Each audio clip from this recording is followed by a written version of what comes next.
Hello everyone. So I am obviously in my classroom, and I don't know if you could tell, but I'm just recording this on my phone because I wanted to make sure that I gave you guys a full lesson on anything that we could have potentially missed in class. This lesson on the P's and Q's, let me show you this right here. This lesson is a pretty big lesson, and this concept of identifying P's and Q's in order to determine possible roots is something that's really important. And so I wanted to make sure that it was your own teacher teaching it to you and not just like some random video. So I am going to set up my camera on like my phone camera on like a contraption. I'm going to try my best to record a video for you guys explaining to you the lesson and how you would use the synthetic division and the P's and Q's and all that stuff. So I will send that to you guys, and if I can find some additional videos, some additional resources for you, I will go ahead and link them as well. And yeah, so I'm gonna see how I can do this in my classroom. I'm gonna see how I can stitch this all together, and maybe using iMovie or something like that, I can give you guys a lesson. All right, everyone, so I have my phone propped up on something, so hopefully you guys can see this. Okay, so I wanted to go ahead and point out that what we're going to be doing specifically here is identifying something called P's and Q's. And using the P's and Q's is how we can determine possible factors of a polynomial. Okay, so the P, and I'm going to highlight it here, the P is the factors of the constant term, which in this example here would be the 16. So that would be our P value. And our Q value is the factor of the leading coefficient, okay, which in this case would be the 2. And so that is our Q. Okay, so what you would do is you would identify then P divided by Q, as you can see here. So you would do the factors of P divided by the factors of Q.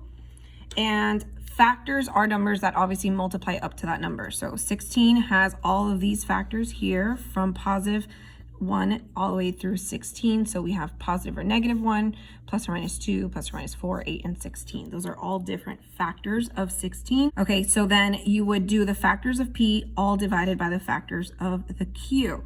Okay, so each one of those creates a fraction. Okay, so I'm going to get my pencil here, and so we would do 1 divided by 1 would be 1. So this would be a possible factor. 1 divided by 2 would be 1/2. 2 divided by 1 would be 2. 2 divided by 2 would be 1, and so on. So 4 over 1, 4 divided by 2 would be 2, and you would do that with each one. Okay, so like 8 divided by 2 is written over here, but I crossed it out because 8 divided by 2 is 4, and we already have 4 written over here. Okay, also the same as the 4 divided by 2, I also have it written over here, but that's also 2, and we have that written over here. So these are all possible factors of this polynomial of 2x4 minus 8x cubed, and so on. Okay, so that's how you would identify your P's and Q's. Now, for sake of this little video that I'm trying to do for you guys, I have a lot of this already done, and this is in the same notes that I posted for you guys. So the first thing you want to do is identify your P's and Q's. Okay, so I'm getting my highlighters here. So we have my Q here, which is a 4. Okay, that's my Q. And then my P is this -6 here. Oh, my marker's a little bit darker than I thought it would be. Okay, but this was a -6. Okay, and then from there, again, we would identify all of the factors of the numbers. Okay, so the P's divided by the Q's. Okay, so as you guys can see there, I already have it listed for you guys, all of the P's, all of the Q's, all the factors for those numbers. And then once you have them all identified, which is this right here, then this is where the complicated fun part comes in. And this is where you would go ahead and you would pick and choose one of these values, a few of these values, and you would start using synthetic division like we have here to check to see if something is a factor. Now, for sake of time and for this video, I already have what the correct answers would be, but I always recommend starting small, like with the 1 and the 2's. Okay, so I always recommend starting with either positives or negatives. Oftentimes you're going to have to check more than 2 or 3 problems. Okay, 2 or 3 numbers.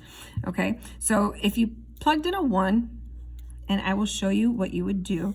okay, and how you would know if it is incorrect. Okay, remember that you're using synthetic division. Oops, so you would use the coefficients of the polynomial that's given to you. So you would have 4, negative 21, 18, 19, and negative 6. And then remember, in order for something to be considered a factor, it would have to have a remainder of 0, okay? So you would drop the first number, multiply, and then you would add.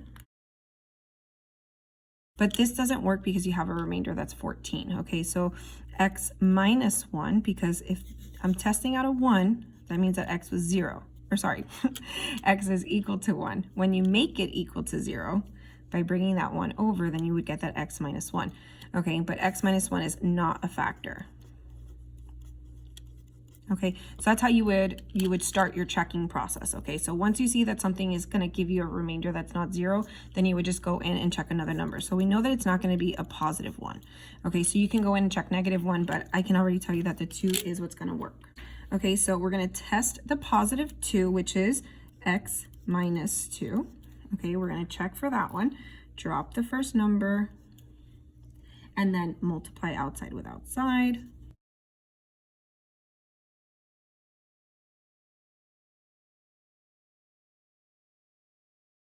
Okay, so you see that because we got a remainder of 0, that means that x minus 2 is a solution. Okay, so we're going to go ahead and put x minus 2 is a factor. Okay, because specifically, not that it's a solution, I'm sorry, but it is a factor. Okay, so from here, these are now the new coefficients of the new rest of the polynomial. So you just factored this polynomial by x minus 2, and so what's left over is the other factor. So that means if I get x minus 2 and I multiply by this polynomial, which is this right here, okay, if I multiply these two together, I come back to my original polynomial, which is what we want. That's correct. Okay, so now what's left over? Well, what's left over is a cubic polynomial. Okay, and by the looks of it, it's not going to be something that's factorable by grouping. So what I would have to do from this point on is do another synthetic division. Okay, so I would only use this part, okay, to do my synthetic division. As you can see, these are those coefficients of this other polynomial here. Okay, I already know that this is a factor, so I don't need to do anything with this just yet. Okay, so again, for sake of time, you would test out more of these numbers. Okay, but I'm telling you that the negative 3/4 is what's going to work. So you would drop the first number and multiply. When I multiply this, I get a negative 3. Add from top to bottom, that gives me a negative 16.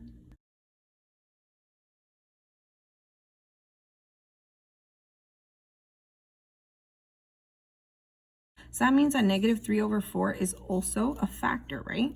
So that means that x plus 3/4 is a factor.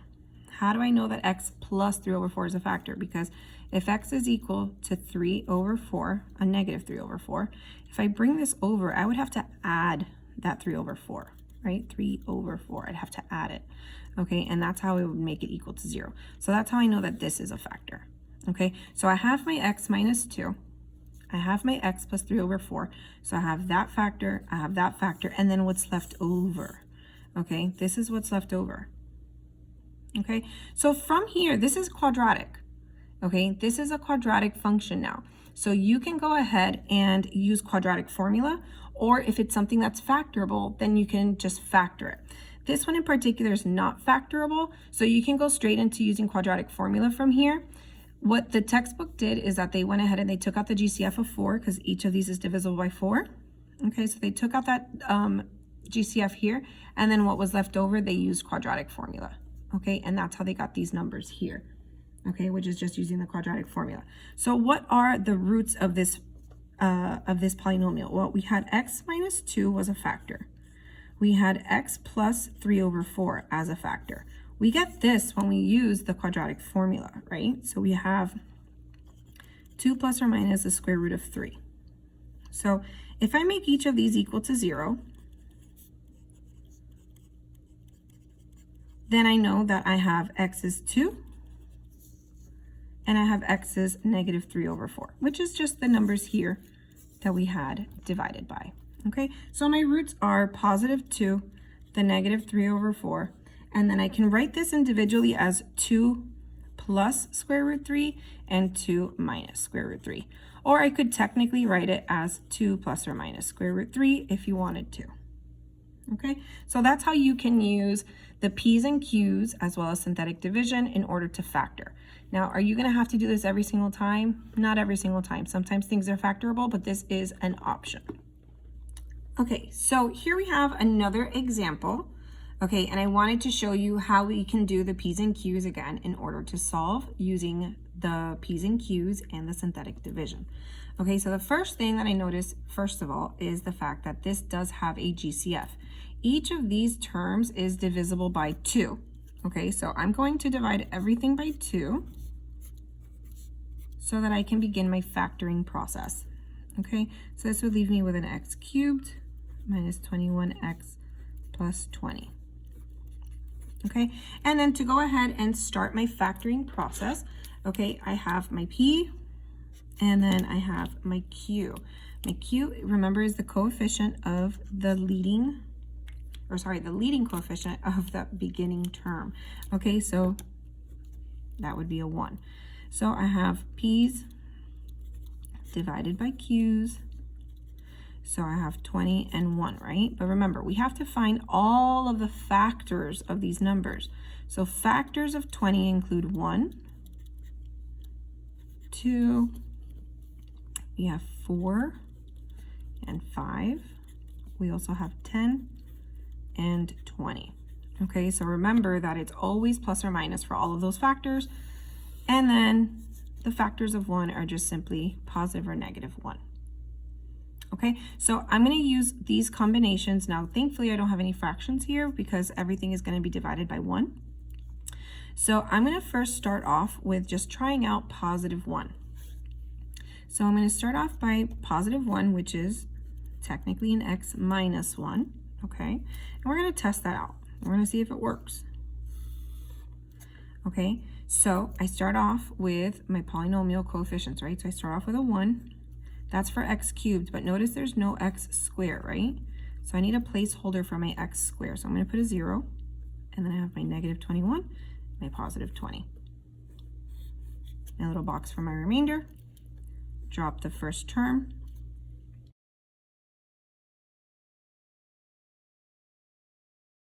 And this happened to work, okay? So that means that I have a remainder of 0. That means that x minus 1 is in fact a factor. So I have this GCF here and the x minus 1.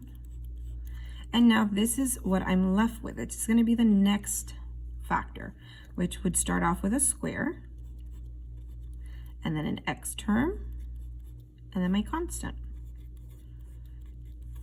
Okay, and then from here I can see this is something that's factorable.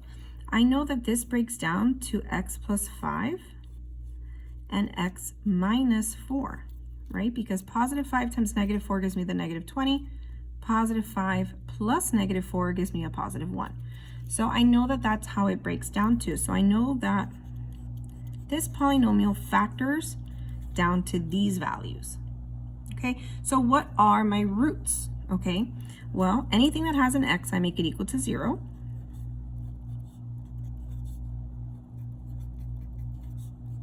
And then I can go ahead and solve for x. So this would be x is equal to a positive 1 because I would add the 1, subtract the 5 here, and add the 4. These are my 4 roots. Okay, so that is how you can use your P's and Q's, synthetic division, to go ahead and find your roots. Now, remember that you want to continue using synthetic division until you get a quadratic term. Once you get down to a quadratic term, then you can either factor or use quadratic formula to find the rest of your factors. And that's how you would continue to know when you are going to keep using synthetic division or when you can stop synthetic division. And that's when you get down to an x squared. Once you get down to a quadratic, then it's just like, as I said, factor or quadratic formula. Now the last example from our notes was this example here. Now we did a similar example in class where we had an x4 with an x squared in the middle. And I told you guys to factor this using the same exact method that you would if it was just a quadratic. And I told you that as long as this degree was double this degree, then you can do that, okay? So instead of just having your two parentheses with just x and x, you would do half of this exponent here, which in this case would be a square. And then so you would get your two numbers that multiply to your -4 and add up to your -3. So in order for it to multiply to a -4 and add to a -3, we would have to do a -4 and a +1. So now here we can go ahead and continue. This can break down further to an x plus 2 and an x minus 2. But this is a plus sign, that's a sum. It is not a difference of squares. So that would stay as an x squared plus 1. We cannot factor that anymore. Okay, so anything with an x, you make it equal to 0.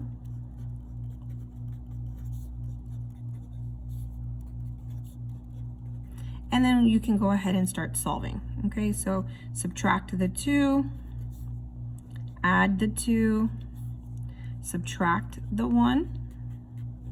Now these are already finished. But here, to get the x alone, I'd have to square root. And the square root of a -1 is an I, right?